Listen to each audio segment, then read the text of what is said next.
台南中西区有一个查甫人，便若要去病院看病，就算无紧急状况，嘛拢会敲电话叫救护车。台南市消防局统计，今年就有53件，阁有捌一天坐4件过。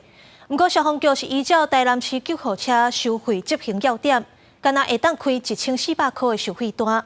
未来想法要研究办法，避免阁出现浪费医疗救护资源的行为。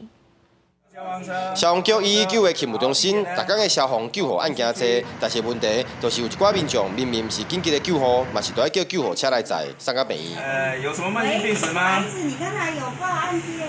没有，只有单纯肚子痛。什么状况？近期台南中西区就有一名男子，每一次要到病院来看病，就敲电话叫救护车。附近几个分队拢去用排过，统计一天叫救护车高达53次，还有一天坐4次的记录。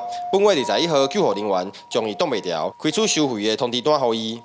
10月的部分就是这个月，它的频率越来越高哦，可以高达21次啊。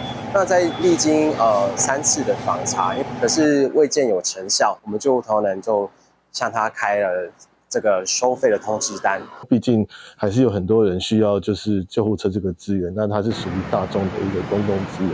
只罚这么一点点钱，我每天喝一杯咖啡、一杯饮料就超过这个钱呢。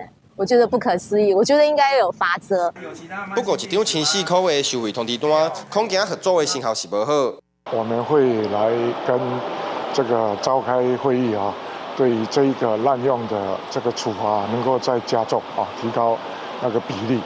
台南市消防局是强调，救护的案件是逐天拢增加，但是嘛有真侪慢性病患或者是啉酒醉的民众，是尽管是叫救护车坐到病院，都为了省一条交通费，煞滥用了宝贵的救护资源。针对这款把救护车当作客停车的行为，嘛要研议办法来阻止。